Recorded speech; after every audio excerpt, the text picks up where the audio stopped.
Bonjour à tous, bienvenue à notre méditation quotidienne. Nous sommes depuis quelques jours dans le troisième évangile, l'évangile écrit par Luc, le bien-aimé médecin, le collaborateur de l'apôtre Paul dans certains de ses voyages. Luc qui fait aussi l'œuvre d'un historien qui rassemble des documents pour apporter un témoignage. Il cherche à convaincre l'excellent Théophile, donc un homme qui a une certaine influence dans la société de son époque. Luc veut lui présenter la foi chrétienne et le convaincre en rassemblant des témoignages de personnes oculaires qui ont vu Jésus et qui racontent ce que Jésus a fait, comment il a enseigné et des témoins aussi de sa mort et de sa résurrection. Donc nous sommes dans l'évangile selon Luc et d'ici à Noël, nous allons regarder les textes qui nous parlent de la naissance de Jésus.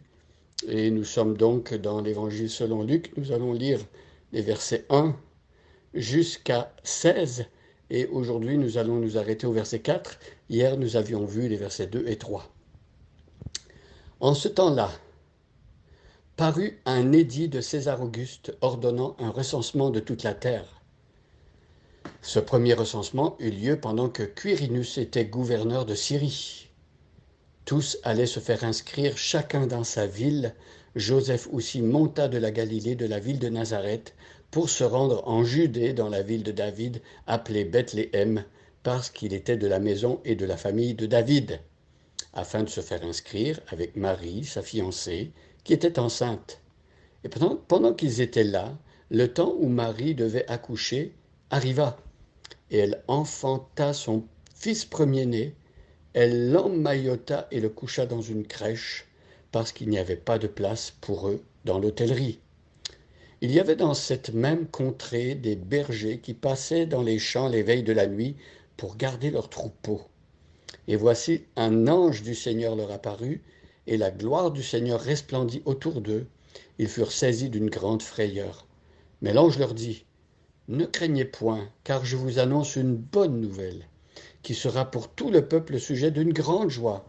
C'est qu'aujourd'hui, dans la ville de David, il vous est né un Sauveur, qui est le Christ, le Seigneur. Et voici à quel signe vous le reconnaîtrez. Vous trouverez un enfant emmailloté couché dans une crèche, et soudain, il se joignit à l'ange une multitude de l'armée céleste, louant Dieu en disant: Gloire à Dieu dans les lieux très hauts, et paix sur la terre parmi les hommes qui l'agréent. Lorsque les anges les eurent quittés pour retourner au ciel, les bergers se dirent les uns aux autres: Allons jusqu'à Bethléem et voyons ce qui est arrivé, ce que le Seigneur nous a fait connaître. Ils y allèrent en hâte, et ils trouvèrent Marie et Joseph et le petit enfant couché dans la crèche.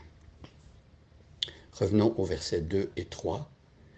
Nous avions vu que, voilà, il y a eu un recensement dans l'Empire romain, et c'était César Auguste qui avait ordonné ce recensement. César Auguste voulait compter le nombre d'habitants dans son empire, il voulait surtout prélever des impôts.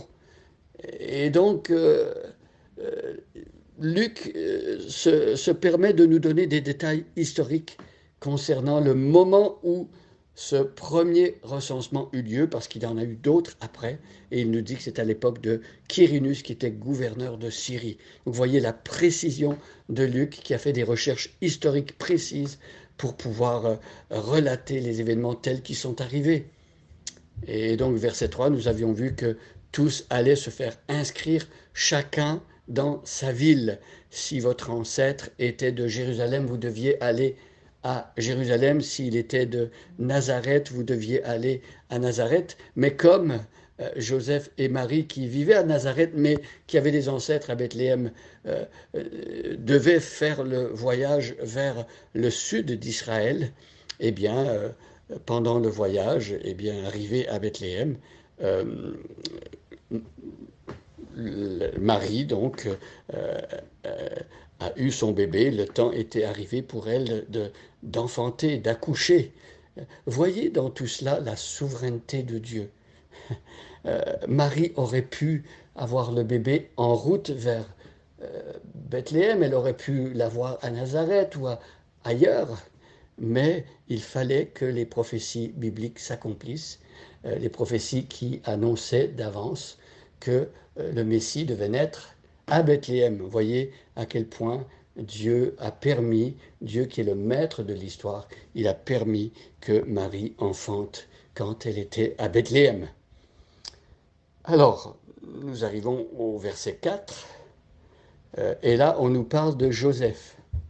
Il y a peu de textes qui nous parlent de Joseph, des textes qui nous disent que Joseph était un homme droit, un homme qui craignait Dieu, un homme qui était sérieux par rapport à la loi de Dieu, par rapport aux ordonnances de Dieu, Joseph qui voulait plaire à Dieu.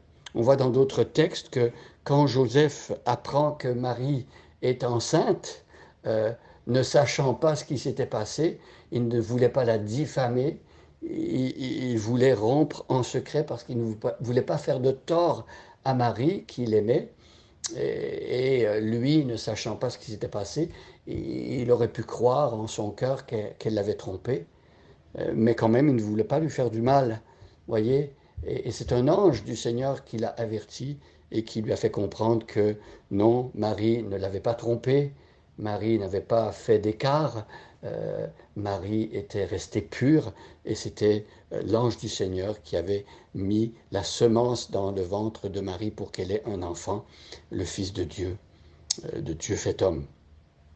Donc ici on parle au verset 4 de Joseph qui monta de la Galilée, de la ville de Nazareth, donc on nous indique où Marie et Joseph vivaient, ils vivaient à Nazareth, et ils devaient se rendre donc en Judée, dans la ville de David, il s'agit ici de Bethléem. Et pourquoi? Parce que, comme on l'a dit avant, Joseph et Marie étaient tous les deux des descendants de David. Or, il fallait que le Messie soit un descendant de David. Voyez avec quelle précision les prophéties, les prédictions de l'Ancien Testament s'accomplissent. C'est quelque chose d'unique dans la Bible. Autant de prophéties qui s'accomplissent parce que c'est Dieu qui a inspiré ses prophètes pour annoncer des choses qu'ils ne connaissaient pas, qui allaient arriver plusieurs centaines d'années avant que ce soit arrivé. Donc eux disaient des choses dont ils n'avaient pas idée, ils cherchaient à comprendre même le sens de ces prophéties, et tout s'est accompli exactement. Donc ici, Joseph et Marie se rendent à Bethléem parce qu'ils étaient de la maison et de la famille de David. Et on voit ainsi que l'Écriture s'accomplit lorsque Dieu promet, lorsque Dieu annonce. L'Écriture dit vrai. Aucun texte de la Bible ne ment, et c'est une écriture et ce sont des promesses qui sont éprouvées par le temps, et ceux qui font confiance à Dieu, qui s'accrochent aux promesses de Dieu, ne sont pas déçus. Faites confiance à la parole de Dieu. Et comme Joseph et Marie obéissaient à la parole de Dieu, soyez de bons citoyens, obéissez aux lois civiles, mais surtout, et avant tout, et par-dessus tout, par la foi, parce que vous avez confiance en lui, obéissez à Jésus-Christ et mettez-vous en marche pour lui. Bonne journée à chacun et à chacune, et soyez bénis.